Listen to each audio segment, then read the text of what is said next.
चलिए तो हम लोग आज रेगुलेटर और कन्फॉर्मर के बारे में कुछ जानते हैं। इकोलॉजी आपके अनुसार बहुत ही बोरिंग सब्जेक्ट है, जिसको मैं सरस बनाने की कोशिश कर रहा हूं और छोटी छोटी बातों से आगे बढ़ा रहा हूं। मेरे नहीं चाहते हुए भी वीडियो लंबा हो रहा है। मैं कोशिश कर रहा हूं कि और छोटा छोटा वीडियो बनाएं, क्योंकि आपको बहुत देर तक वीडियो देखने में परेशानी होती होगी। सब्जेक्ट है, इसका कंसेप्ट रखना होगा, क्योंकि यह भी बात आप ध्यान दे लें कि आपको 8 से 10 क्वेश्चन मिल रहा है। और यह वीडियो इसलिए मैं बनाया हूं कि आप किताबों को जितना देर में नहीं पढ़ेंगे, उससे कम देर में वीडियो को देख करके पढ़ लेंगे।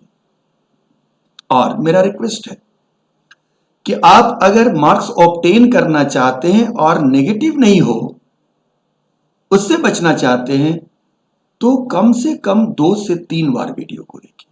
जब भी फुर्सत मिले सुनिए। वैसे ऑफलाइन में भी कुछ बच्चे रिकॉर्ड करके मेरी रिकॉर्डिंग ले जाते थे, तो ऑनलाइन में तो ये रिकॉर्डिंग मिल रही है।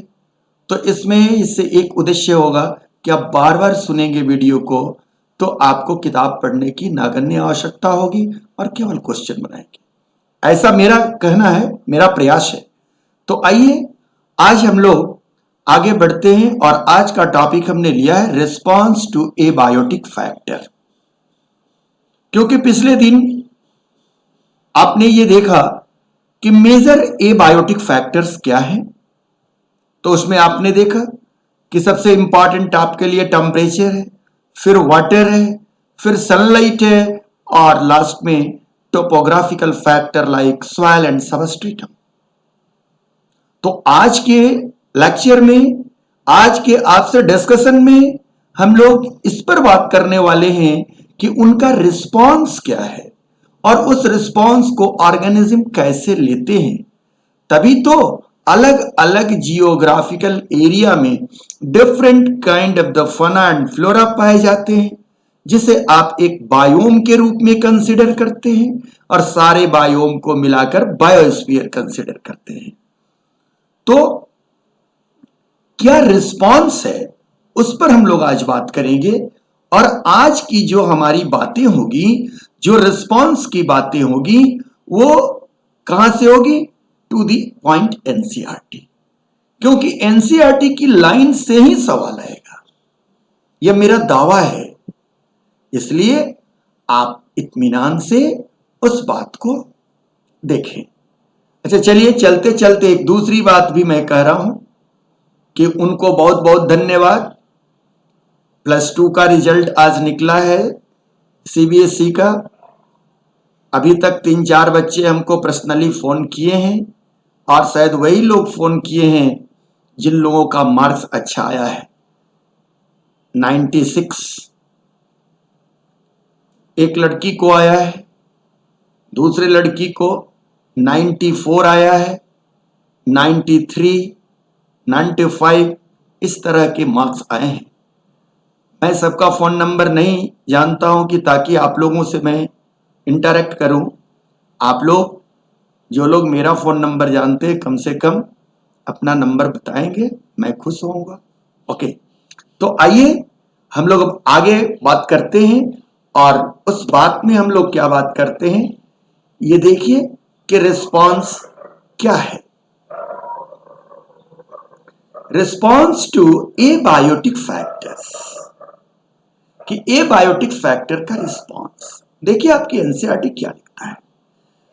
Having realized that the abiotic condition of the many habitat may vary drastically in time, we now ask, how do the organism living in such habitat cope and manage with a stressful condition? यह question है कि drastic condition में रहने वाले हुए organism अपने environment, अपने habitat के साथ कैसे कोऑपरेट करते हैं और कैसे स्ट्रेसफुल कंडीशन को अपने रहने के लायक बनाते हैं। But before attempting to answer this question, we should perhaps ask first why a highly variable extreme environment should bother organism after all. कितनी बढ़िया बात है. One would expect that during the course of millions of years of their existence, many species would have evolved a relatively constant internal environment within body. Internal environment पहले भी बात किया हमने उस पर, that permit all biochemical reaction and physiological function to proceed with maximal efficiency and thus enhance the overall fitness of a species. Overall fitness, इन बातों में कहीं कोई चीज नहीं है. एक लाइन की बात है कि डिफरेंट काइंड ऑफ इन्वायरमेंट में, डिफरेंट काइंड ऑफ हैबिटेट में जो इवन स्ट्रेसफुल है और वहां भी ऑर्गेनिज्म निवास करते हैं, तो आखिर किस प्रकार और कैसे वे उसको झेलते हैं, एबायोटिक स्ट्रेस को कैसे झेलते हैं. तो एबायोटिक स्ट्रेस को झेलने के लिए, या एक तो दो तरह स्ट्रेस, अगर एबायोटिक है तो यहां दो तरह की इन्वायरमेंट की बात होगी, एक ऑर्गेनिज्म के बाहर और एक ऑर्गेनिज्म के अंदर. तो झेलना यानी ऑर्गेनिज्म अपने बाहर के इन्वायरमेंट्स और इंटरनल इन्वायरमेंट के बीच एक सामंजस्य की स्थिति बनाता है, एक equilibrium, that is often called physiological equilibrium. तो ये फिजियोलॉजिकल इक्विलिब्रियम को समझाने के लिए यहां ये सारी बातें हैं. अगर वो फिजियोलॉजिकल इक्विलिब्रियम बनाता है इसलिए वहां वो रह पाता है. जैसे डेजर्ट में कैमल रहता है, अंटार्कटिका में पेंगुइन रहती है, केवल रहती नहीं है, अपने सर्वाइव भी कर रही है और रिप्रोड्यूस भी कर रही है, अपने ऑफस्प्रिंग को भी बढ़ा रही है. तो ऑर्गेनिज्म जहां भी फ्लरिश करे तो उनकी फ्लरिश करने की मेजरमेंट हमारे पास है, उसे हम लोग कहते हैं fitness, species fitness, physiological fitness. अब यह फिटनेस एक ऐसा शब्द है जिस पर आपको चर्चा करनी है, और यह फिटनेस शब्द हमारी इकोलॉजी से निकल के नहीं आया. यह फिटनेस के लिए ऑर्गेनिज्म जो अचीव कर रहा है फिटनेस, अब वो फिटनेस दो तरह की होगी, high fitness, low fitness. Any how survive कर रहा है तो लो फिटनेस, एंड लग्जूरियस ग्रोथ हो रहा है उसके पॉपुलेशन का तो हाई फिटनेस. यह फिटनेस एक दिन में नहीं हुआ, over a million year in the course of evolution. तो इसको हम लोग कह सकते हैं इवोल्यूशनरी फिटनेस. और आप जानते हैं कि इवोल्यूशन के बारे में सबसे ज्यादा चर्चित व्यक्ति हैं डार्विन, कि डार्विन के कंसेप्ट को कन्वीनियंट माना जाता है अभी तक. वैसे मॉडर्न थियरी भी आ गई है जो बताऊंगा मैं. तो ये शब्द डार्विन के द्वारा फिटनेस शब्द उनके लिटरेचर में आया. आपने बात कभी नाम सुना होगा सर्वाइवल ऑफ द फिटेस्ट. तो सर्वाइवल किसका होता है? तो फिटेस्ट का होता है, यानी वो फिट करता है, दैट इज द फिटनेस. तो थोड़ा सा पीछे बैक जाकर हम आपको फिटनेस समझाने की कोशिश करते हैं in the term of evolution. Reproductive fitness, आइए देखते हैं कि यह फिटनेस ही है लेकिन इसका पूरा नाम है reproductive fitness. According to Darwin, difference in adaptation affect an individual fitness. कि डार्विन के अनुसार एडाप्टेशन इंडिविजुअल के फिटनेस को अफेक्ट करता है. एडाप्टेशन बाद में समझेंगे, इसके बाद एडाप्टेशन पर ही मैं लेक्चर दूंगा. The fitness describe how well an organism can survive and reproduce in it environment. यही बात मैं पिछले लेक्चर में भी समझा रहा था और समझाने की कोशिश कर रहा हूं आज भी कि फिटनेस का मतलब ये होना है कि ऑर्गेनिज्म सरवाइव करे और रिप्रोड्यूस भी करे। इस संबंध में मैं एक छोटी कहानी कहूंगा कि एक बूढ़ी औरत थी और उसने बहुत ज्यादा तपस्या किया, भगवान का पूजा किया। तो एक दिन भगवान उपस्थित हो गए। तो भगवान ने कहा हमसे वर मांगो। तो उसने कहा कि ठीक है, आप हमें वर दीजिए। बोला कि बोलो क्या चाहती हो। तो उसने कहा मेरे नाती का नाती, मैंने पोता से पोता, 4-5 जनरेशन, हाथी पर चढ़कर चांदी के कटोरे में सोने के चम्मच से दूध भात खाए और मैं देखूं। मैंने कहा कि ठीक है। खैर इस कहानी से मतलब नहीं है हमें। आप सोचिए, वो बूढ़ी औरत थी, उसने सबसे पहले अपनी लाइफ एक्सपेक्टेंसी, मैंने नाती के नाती या पोता से पोता अगर उसका आएगा तो नियर अबाउट 150 ईयर्स तक वो अपनी जिंदगी मांगी, सर्वाइवल। और सर्वाइवल कब होगा? जब रिसोर्स, तो रिसोर्स के रूप में मांगी कि उसके दरवाजे पर आज से 150 वर्ष बाद भी हाथी हो। आजकल का स्कॉर्पियो, बड़ी बड़ी गाड़ियां, उस हाथी पर चढ़कर सोने के चांदी के कटोरे में सोने के चम्मच, यानी इतनी रिसोर्सेज उसके पास हो। तो उसने रिसोर्सेस, जब रिसोर्सेस रहे और इसकी लाइफ एक्सपेक्टेंसी हो तो इसके वंश भी बढ़े, रिप्रोडक्टिव कैपेसिटी। तो आज के टर्म में और डार्विन के टर्म में, आपके टर्म में, मेरे टर्म में, उस बुढ़िया ने क्या मांगा? Reproductive fitness. यानी हर जीव चाहता है रिप्रोडक्टिव फिटनेस। और इवोल्यूशन की हिस्ट्री में यही पढ़ते हैं, इकोलॉजी में हम यही जानते हैं, क्योंकि इवोल्यूशन इतिहास है लाइफ की और इकोलॉजी पॉलिटिक्स है लाइफ की। आइए आगे बढ़ते हैं। Individual with adaptation that are well suited to their environment can survive and reproduce and are said to have high fitness. Individual with characteristics that are not well suited to their environment either die without reproducing or leave few offspring are said to have low fitness। आपने समझ लिया कि reproductive fitness क्या है और कितने तरह की होगी? 2 तरह की होगी, हाई फिटनेस और low fitness. Survival of the fittest, Darwin साहब की पहली। अगली बात, A key factor in the struggle for existence, यही इंपैक्ट है एबायोटिक फैक्टर का। केवल स्ट्रगल उनको एबायोटिक फैक्टर से नहीं, बायोटिक फैक्टर से भी करना है, जो आगे हम लोग समझेंगे। Was how well suited an organism is to its environment. Darwin called the ability of an organism to survive and reproduce in its environmental fitness.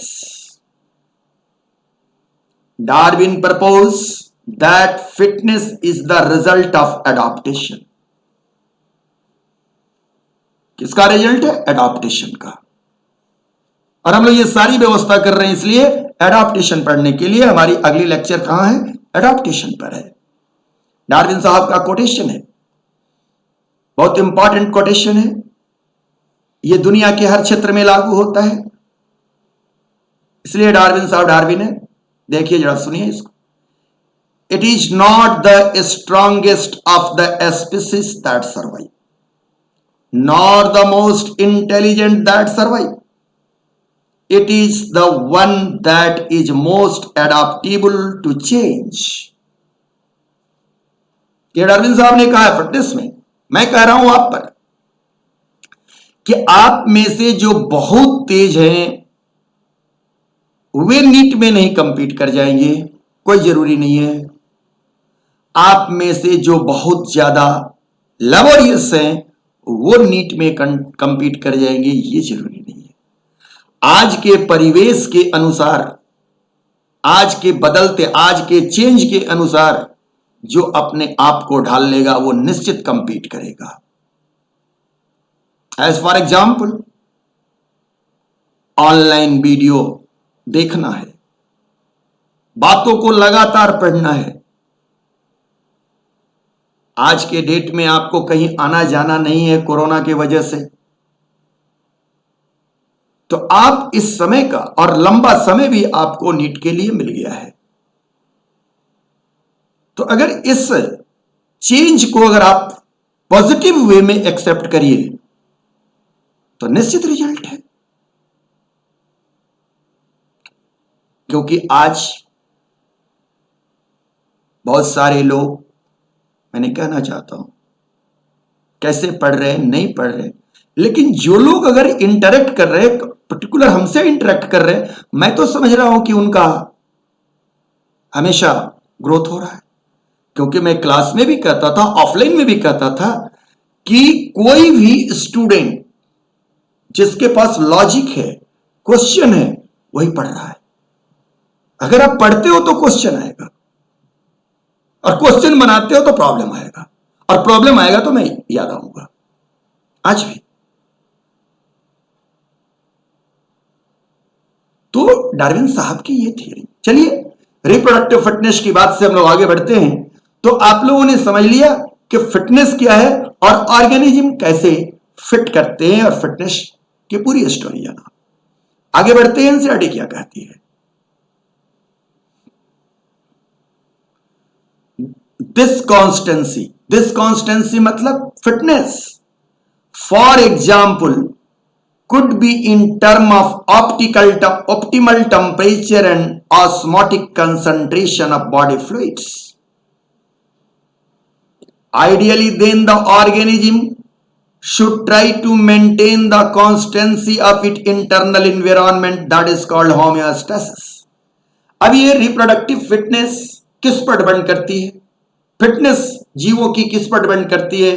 तो वो डिपेंड कर रही है होम्योस्टेसिस पर। आप शब्द से जरूर जानते होंगे इस शब्द को।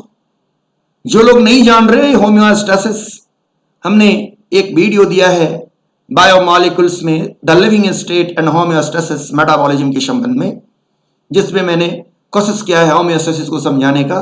आप प्लेलिस्ट में जाकर के उस वीडियो को देख सकते हैं, अन्यथा मैं यहां भी होम्योस्टेसिस समझा रहा हूं। Despite varying external environmental condition that tend to upset it homeostasis, कि इन्वायरमेंटल कंडीशन क्या करता है, चेंज इधर उधर होगा। एबायोटिक रिस्पॉन्स कैसे आएगा? तो वो क्या करेगा, इक्विलिब्रियम को चेंज करेगा, इन्वायरमेंट स्टिमुलस देगा, और उस स्थिति में ऑर्गेनिज्म अपने फिजियोलॉजिकल बिहेवियर के द्वारा अगेन उसको मेंटेन करेगा, इक्विलिब्रियम में लाएगा। Let us take analogy to clarify the important concept. इस कंसेप्ट को क्लियरफाई करने के लिए हम लोग एक एग्जांपल ले रहे हैं। Suppose a person is able to perform his her best when the temperature is 25 degree C. कोई पुरुष या स्त्री अपना बेस्ट परफॉर्मेंस 25 डिग्री C पर देता है, and wish to maintain it, show even when it is extremely hot or freezingly cold outside. कि 25 degree temperature पर वो बढ़िया काम करे, चाहे वो लद्दाख में रहे या वो जैसलमेर में रहे। Ladakh extremely cold, Jaisalmer extremely hot. It could be achieved at home, in the car, while traveling, and at workplace by using a air condition in summer. तो इन्वायरमेंट को किस तरह उसने चैलेंज किया? हाई टेम्परेचर है बाहर में, तो अपने बेस्ट परफॉर्मेंस देने के लिए अपने चारों तरफ क्या किया? एयर कंडीशन का यूज किया। और विंटर में क्या किया? जस्ट उल्टा, हीटर का यूज किया। Then her performance would be always maximal regardless of the weather around him and her. इस कंडीशन में वेदर किधर भी जाए उसके चारों तरफ उसकी इफिशियंसी हमेशा बरकरार रहेगी। यह आर्टिफिशियल मेंटेनेंस हुआ। ऐसा ऑर्गेनिज्म इटसेल्फ करते हैं, उनके अंदर वो फिजियोलॉजिकल मैकेनिज्म के द्वारा होता है और उसे होम्योस्टेसिस कहते हैं। Here the person homeostasis is accomplished not through physiological but artificial means. Okay? अब प्रश्न है, how do other living organism cope with this situation?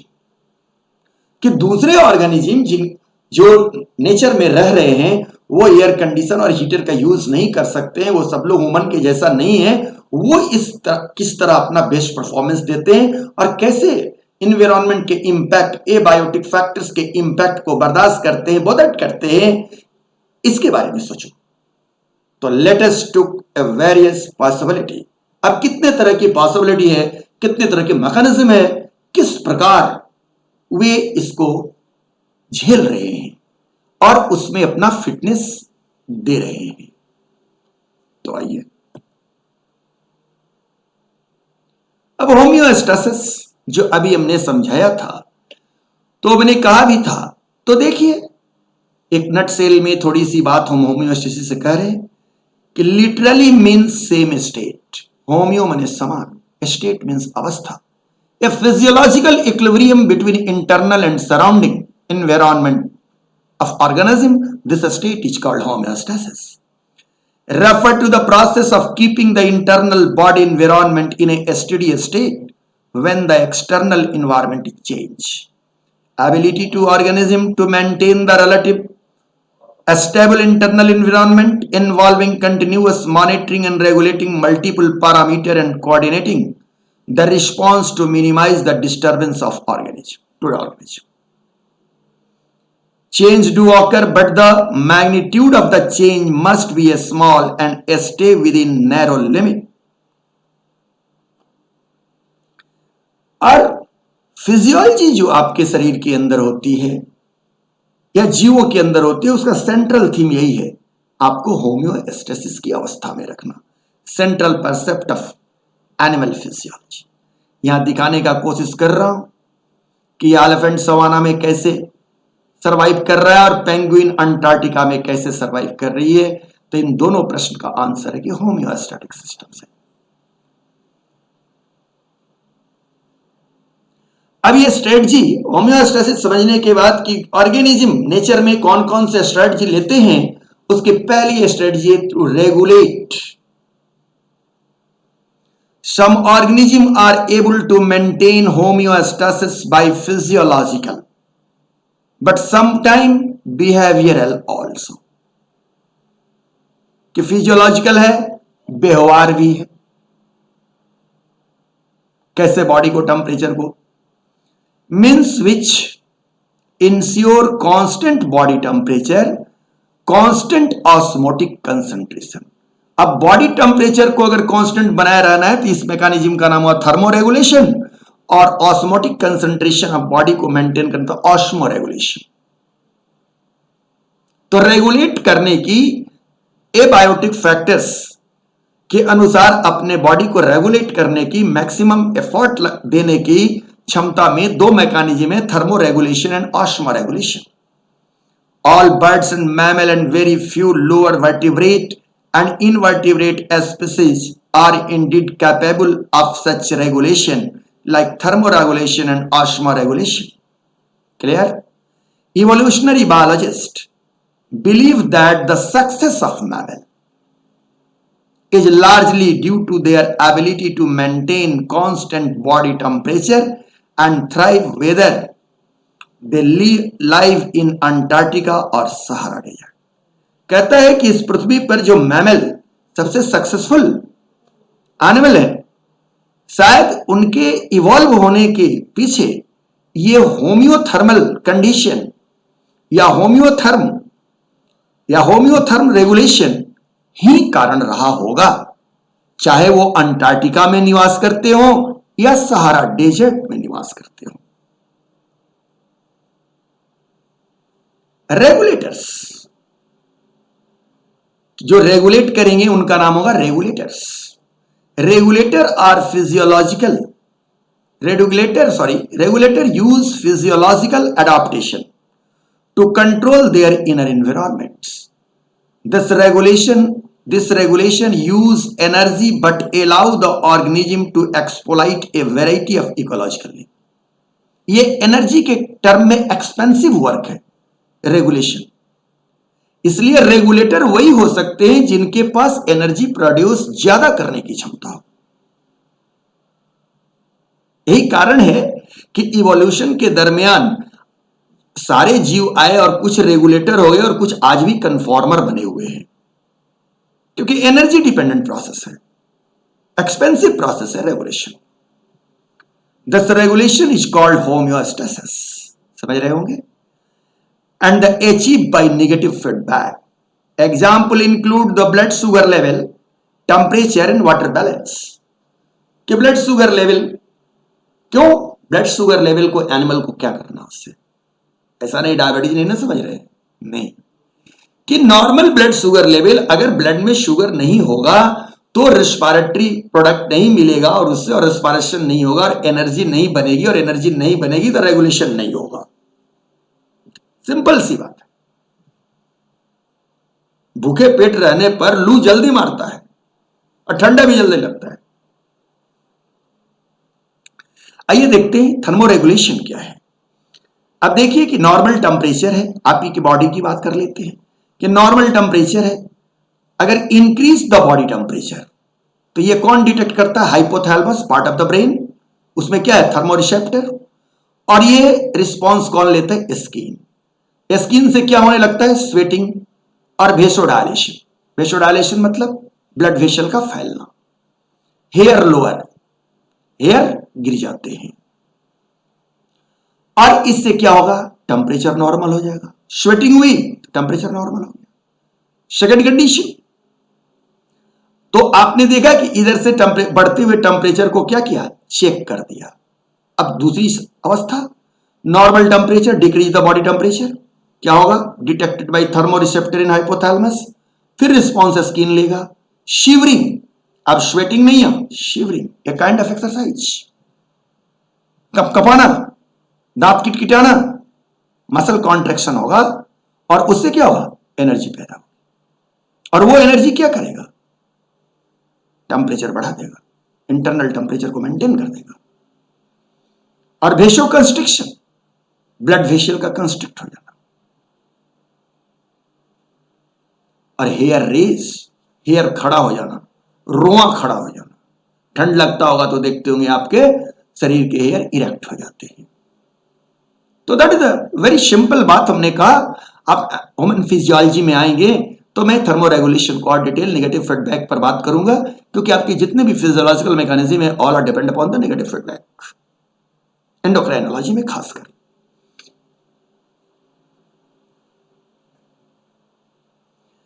अब थर्मोरेगुलेशन के बाद ऑस्मोरेगुलेशन, वाटर बैलेंस की थोड़ा बात करते हैं। वाटर बैलेंस, अब ये वाटर बैलेंस करने के लिए कहता है कि the two fundamental strategy use by animal, एक है स्ट्रिक्ट रेगुलेटर माने ऑस्मो रेगुलेटर। ये रेगुलेटर कौन है कि जिनकी इंटरनल बॉडी का इन्वायरमेंट कांस्टेंट है, चाहे टेम्परेचर के संबंध में हो या वाटर के संबंध में हो, कांस्टेंट है। और जो एम्बिएंट बाहरी इन्वायरमेंट, बाहरी फैक्टर्स, बाहरी टेम्परेचर और बाहरी वाटर कंडीशन के अनुसार जिनका इंटरनल कंडीशन बदलते जा रहा है, ये स्लोप बनते जा रहा है, ये क्या है, कन्फॉर्मर माने रेगुलेटर नहीं है वो, एक लाइन में जाने। तो वाटर के संबंध में ये दो होंगे, एक हो गए रेगुलेटर माने ऑस्मो रेगुलेटर, और एक हो गए ऑस्मो कन्फॉर्मर। उसी तरह टेम्परेचर के संबंध में हो गए, एक का नाम होगा थर्मो रेगुलेटर और दूसरे का नाम होगा थर्मो कन्फॉर्मर। और कुछ वैसे होंगे बीच बीच के कि जो कुछ हद तक क्या होंगे, रेगुलेटर होंगे, और कुछ हद तक क्या होंगे, कन्फॉर्मर होंगे। तो उनको कह लीजिए पार्शियल रेगुलेटर या partial conformer. Osmo conformer, iso osmotic with surrounding, और osmo regulator control internal osmolarity. देखिए osmo regulation in salt water fish, ये साल्ट वाटर फिश क्या कर रही है, देखिए excrete salt ion from gills, क्या कर रही है, गिल से साल्ट आयन एक्सक्रीट कर रही है, आप जानते भी होंगे। और osmotic water loose from gills and body surface, excrete salt ion and little water is scanty urine from. लेकिन यही अगर फ्रेश वाटर के फिश को देखिए, ये साल्ट अपटेक कर रहा है गिल से, और ये क्या कर रहा है, गिल से साल्ट निकाल रहा है। तो आपने देख लिया बैलेंस करने का तरीका, इंटरनल इन्वायरमेंट को किस तरह से बाहर की इन्वायरमेंट से सामंजस्य बैठाया जाए इक्विलिब्रियम, फिजियोलॉजिकल इक्विलिब्रियम में।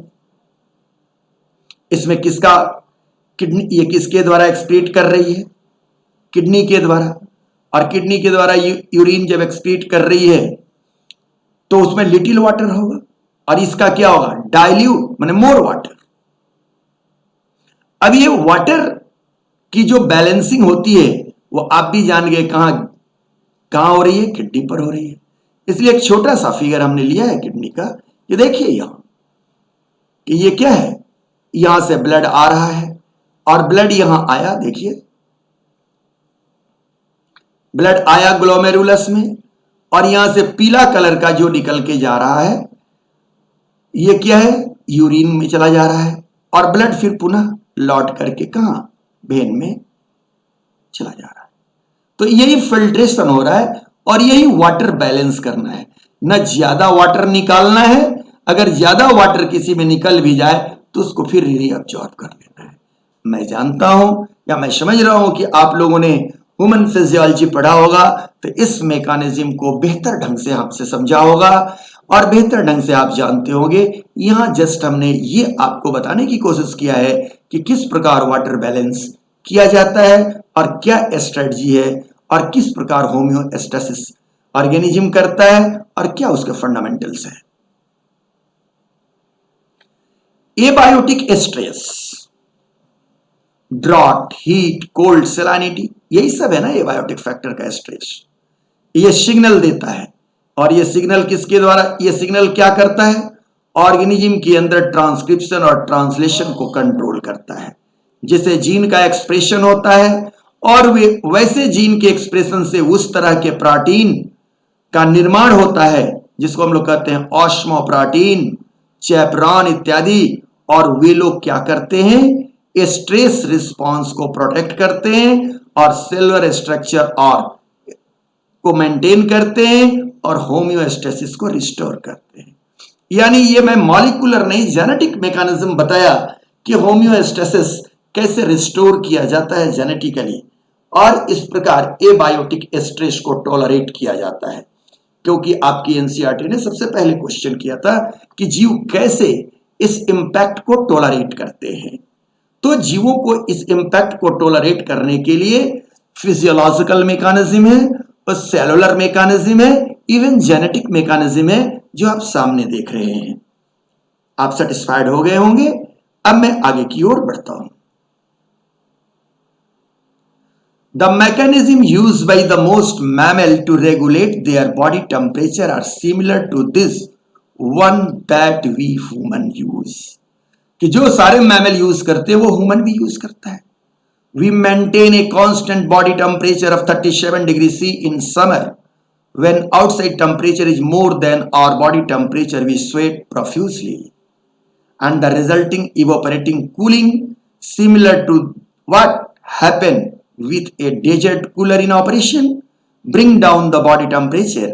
In winter, when the temperature is much lower than 37 degrees C, we start to shiver, a kind of exercise which produce the heat and rise the body temperature. Plant, on the other hand, do not have such mechanism to maintain internal temperature. यानी यह animal में possible है, plants में नहीं, क्योंकि मैंने पीछे lecture में आपको कहा था प्लांट्स आर एक्टोथर्मल। क्लियर? और ये सारी बात आप समझ रहे हैं। और ह्यूमन के केस में किस प्रकार थर्मोस्टेट, इसको हम लोग कहते हैं मेंटेनिंग को, थर्मोस्टेट बॉडी सेटअप कैसे होता है, चलिए एक सेकंड में वो भी बात बता देते हैं। देखिए थर्मोस्टेट की बॉडी की है कि ये क्या है, बैलेंस अवस्था है, यही होम्योस्टेसिस की अवस्था है। अब ये बैलेंस बिगड़ता है, इम्बैलेंस होता है कब, स्टिमुलस, जब स्टिमुलस दिया तो बॉडी टेम्परेचर राइज करेगा, फिर वही बात रिसेप्टर लेगा, उसके बाद थैलेमस को जाएगा, ब्रेन को जाएगा, फिर इफेक्टर आएगा, स्वेट ग्लैंड स्वेटिंग करेगा और फिर ये मेंटेन हो जाएगा। इसी तरह अगर low temperature stimulus body temperature, फिर इम्बैलेंस हो जाएगा, रिस्टोर होगा, सेंट्रल को जाएगा, फिर क्या होगा, सीवरिंग होगी या आप कपड़ा पहन लेंगे, फिर बॉडी टेम्परेचर मेंटेन हो जाएगा। ये बात वो कह रहा है। The homeostasis is a dynamic process of regulating and maintaining a stable internal condition. For many organisms, the main player in maintaining homeostasis are nervous system and endocrine system. Nervous system and endocrine system. इसलिए आप ध्यान देंगे कि यहां कहीं कोई दिक्कत नहीं, ये सारी बातें हम आगे कोरिलेट करेंगे और सबसे सवाल आते हैं। कन्फॉर्मर एंड रेगुलेटर, क्योंकि रेगुलेटर्स की बात आपने जाना, इसके बाद जस्ट हम कन्फॉर्मर की बात करेंगे, तो पहले क्लियर कर दो। When environmental condition very an organism can respond in two way, दो ही रास्ते हैं, आइदर रेगुलेट करे या कन्फॉर्म करे। The first one is the regulation, second one is the conformity. Organisms that are able to alter the regulate their normal metabolic rate and maintain a steady internal state using physiological means are called regulator. माने जिनके पास homeostasis करने की क्षमता है। Organisms that are not able to do this called the conformer. Regulator is an animal that can maintain the constant internal condition even if the external environment fluctuate. Example, endotherm, homeotherm such as mammal and birds. A conformer is an animal that allows the internal condition to fluctuate in response to external environment. Example, certain fish, large mouth bass, allow their body temperature to increase or decrease with the outside water temperature and difference ectoderm and poikilo, different from ectoderm and poikilo. Example, certain marine arthropods are able to change their internal solute salinity. तो यहां ये thermo regulation नहीं, osmo regulation, level too much that at ocean around that. ज्यादातर conformer जो हैं वो कहां है, ओशन में है। ये मैं बोल रहा हूं, ये आपके किताब में नहीं लिखा हुआ है, लेकिन ज्यादा कन्फॉर्मर कहां है, ओशन में है, ओशनिक ऑर्गेनिज्म में। अब आइए कन्फॉर्म की स्ट्रेटजी को जाने। And overwhelming majority of 99% of animal and nearly all plant cannot maintain constant internal temperature environment. The body temperature change with the ambient temperature. In the aquatic animal, the osmotic concentration of the body fluids change with that the ambient water osmotic concentration. These animal and plants are simply conformer. Considering the benefit of constant internal environment to the organism, we must ask why this conformer had not evolved to become regulators. तो मैं बता चुका हूं आपको कि expenditure, energy expenditure की वजह से। Recall the human analogy we use above. Much as they like how many people can really afford an air condition, many people sweat it out and resign themselves to suboptimal performance in hot summer month. Thermoregulation is energetically expensive for the many organisms. This is particularly true for a small animal like shrew and hummingbirds. Heat loss and heat gain is a function of the surface area.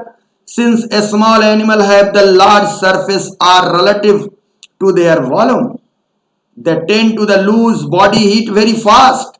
When it cold, heat through when it cold outside, then they have to expend much energy to generate body heat through metabolism. This is the main reason why very small animal are rarely found in polar region. Antarctica में छोटे जीव नहीं पाए जाते हैं। क्यों, क्या कारण है? यही कारण है। मुख्य कारण क्या है? Energy expenditure. उनकी वॉल्यूम छोटे नहीं, इतना ना ठंड पड़ेगा, उनकी सरफेस एरिया छोटी रहेगी और वॉल्यूम बढ़ जाएगा, तुरंत में खत्म हो जाएगा, या हीट लॉस कर जाएगा, वो मेंटेन नहीं कर पाएगी। During the course of evolution the cost and benefit of maintaining a constant internal environment are taken into consideration. फिर यह बात कहां चली गई कि यह भी कहां हुआ, इवोल्यूशन में हुआ, फिर फिटनेस पर हुआ, होम्योस्टेसिस पर हुआ कि जो लोग होम्योस्टेटिक नहीं है या पूर्णता नहीं है वे कन्फॉर्मर है, एनर्जी एक्सपेंडिचर कम है, उनमें वॉल्यूम एरिया कम है, साइज छोटे हैं, वे लोग कॉस्टली वर्क नहीं कर सकते। पुअर मैन एसी में नहीं रह सकता। During the course of evolution, the cost and benefit of maintaining a constant internal environment are taken into consideration. Some species have evolved the ability to regulate, but only over a limited range of environment. कुछ species वैसे हैं जो evolve हुए, regulate भी करते हैं, but a narrow gauge, narrow range, not broad like mammal, of environmental condition beyond which they simply conform.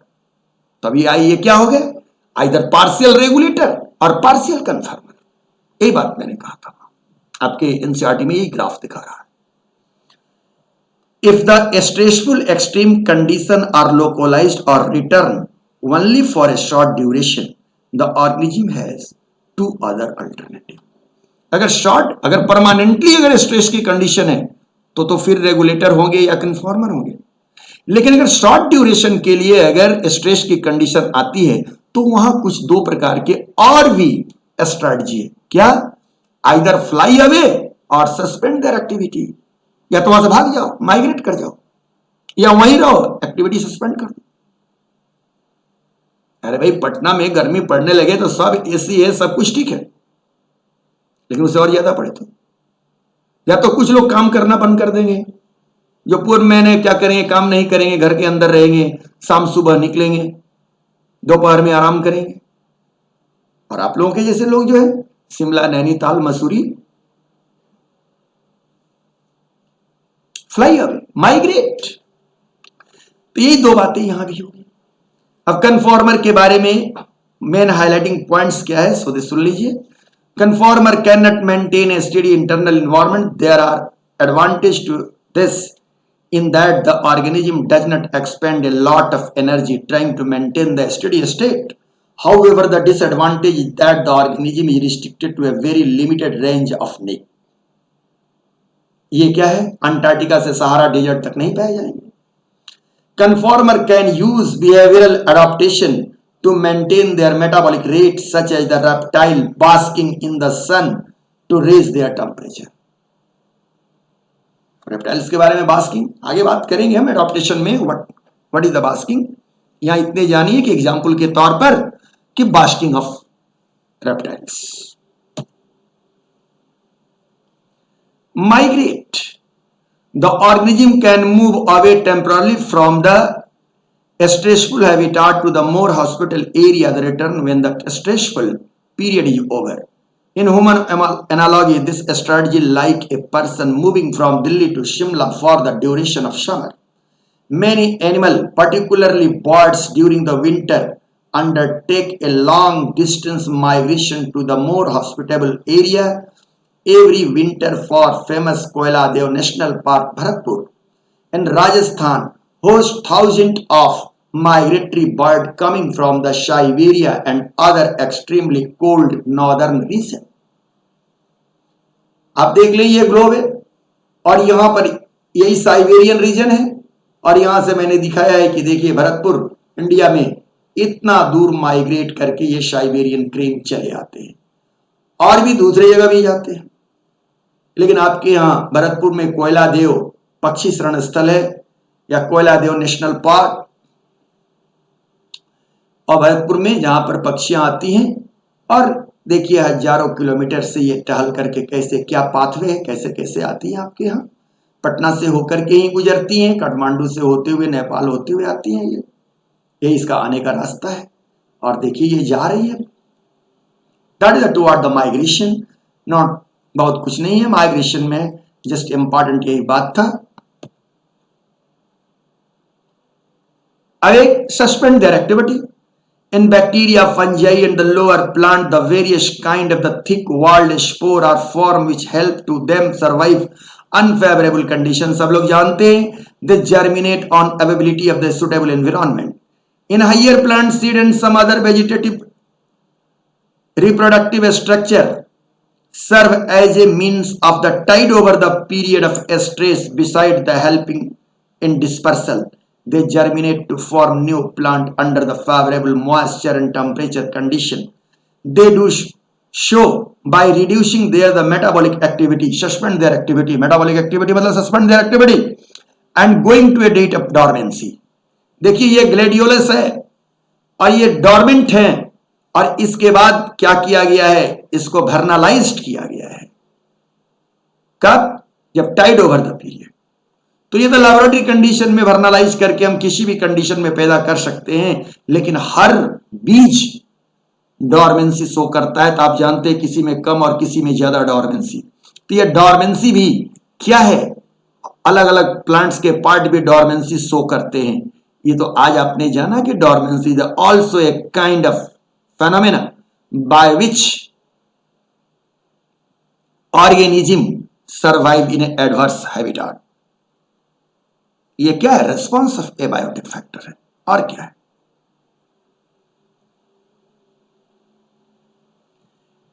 In animal, the organism if unable to migrate might avoid the stress by escaping the time. जो migrate animal नहीं कर सकते हैं, plant तो dormant हो जाएंगे, लेकिन animal जो एस्केप नहीं कर सकते, माइग्रेट नहीं कर सकते, वो क्या करेंगे, कैसे स्ट्रेस को एस्केप करेंगे? The familiar case of bearing going into hibernation during winter, example of escape in time. Some snail and fish go into aestivation to avoid summer related problem. तो विंटर में अगर विंटर से बचने के लिए hibernation और summer से बचने के लिए aestivation. Under unfavourable condition many जूप्लैंक्टन, आप जानते होंगे जूप्लैंक्टन, पिछले दिन आपको हमने बताया था फाइटोप्लैंक्टन और जूप्लैंक्टन एबायोटिक फैक्टर में डिस्ट्रीब्यूशन में। Species in lake and pond are known to enter diapause, a stage of suspend development. तो हाइबरनेशन और aestivation, hibernation is a state of the reduced activity in some organism to escape the cold winter condition.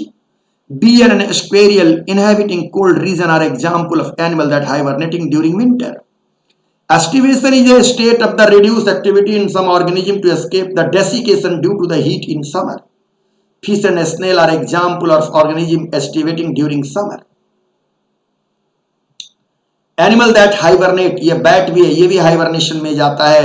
ये हेजहॉक है, ये भी hibernate करता है। तो अपने हाइबरनेशन और एस्टिवेशन दोनों बातें जानी। अब एक अंतर कर देता हूं डाइपॉज और hibernation. Diapause, it is the period of the suspended development of growth and the organism during a stress condition. It is the state of inactivation to escape cold condition. अंतर आ गया कि डाइपॉज कब? स्ट्रेस कंडीशन, और ये hibernation कब? Only cold. इसकी parameter है it occur both in summer and winter, it occur only one in winter, it is shown by zooplankton and the larva of some insect, daphnia larva. Daphnia larva के case में diapause की condition देखा जाता है। It is the common in ectothermal animal like frog। तो क्या stress है, environmental impacts कैसे हैं, इस बात को मैंने नटसेल में रखा। अब अगले दिन हम लोग फिर उपस्थित हो रहे हैं एडाप्टेशन के साथ, और मैं सवाल भी लेकर के यूजी नीट का जो सीरीज है उसका दूसरा सीरीज में आज से कल तक आपके पास भेज रहा हूं।